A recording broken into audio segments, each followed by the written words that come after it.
আর মাত্র দুদিন পরে শুরু হচ্ছে শারদীয় দুর্গোৎসব। চলছে শেষ মুহূর্তের কাজ। এ বিষয় নিয়ে আরও খবরাখবর জানাতে রাজবাড়ী থেকে আমাদের সাথে যোগ দিচ্ছেন সহকর্মী সুমন বিশ্বাস। সুমন, আসন্ন দুর্গোৎসবের সব শেষ খবরাখবর জানাবেন। জয়ী, আমি এ মুহূর্তে রয়েছি রাজবাড়ী শহরের হরিতলা সার্বজনীন দুর্গাপূজা মন্দিরে। আমরা এছাড়াও আরও বেশ কয়েকটি মন্দির কিন্তু ঘুরে দেখেছি যে একেবারে শেষ সময়ে রং তুলির আঁচড় দিতে ব্যস্ত প্রতিমা শিল্পীরা। এবং আমরা যেটি দেখছি যে এই মন্দিরটিতেও প্রতিমা তৈরির যে কাজ অধিকাংশই কিন্তু শেষ হয়েছে এবং শেষ সময়ে আমরা যেটি দেখছি প্রতিমা শিল্পীরা সেই যে অল্প কিছু কাজ রয়েছে সেটি করছে। অনেক মন্দিরে এরই মধ্যে কিন্তু প্রতিমা তৈরির কাজও শেষ।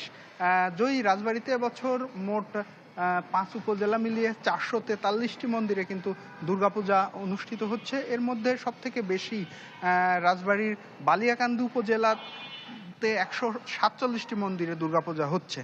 সবকিছু মিলিয়ে আমরা যেটি দেখছি নিরাপত্তার বিষয়টি নিয়েও কিন্তু প্রশাসনের পক্ষ থেকে আমরা ব্যাপক প্রস্তুতি দেখেছি।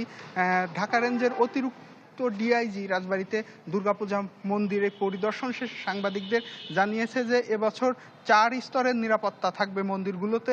আনসার সদস্য এবং পুলিশের ভ্রাম্যমাণ মোবাইল টিমের পাশাপাশি কিন্তু সাদা পোশাকেও পুলিশ থাকবে। এছাড়াও আমরা দেখেছি যে অনেক মন্দিরেই নিজেদের উদ্যোগে মন্দির কমিটি কিন্তু সিসি ক্যামেরার ব্যবস্থাও করেছে। সব কিছু মিলিয়ে আমরা যেটি দেখছি যে এই যে শেষ সময়ে এই দুর্গাপূজার যে রং তুলি শেষ আঁচড়টি দিতে ব্যস্ত, পাশাপাশি মন্দিরগুলোতে যে সাজসজ্জার যে কাজটি থাকে সেটিও প্রায় শেষের দিকে চলে এসেছে। জয়ী। সুমন, ধন্যবাদ আপনাকে। দর্শক, রাজবাড়ী থেকে সুমন বিশ্বাস জানাচ্ছিলেন আসন্ন দুর্গোৎসবের প্রস্তুতির শেষ খবরাখবর।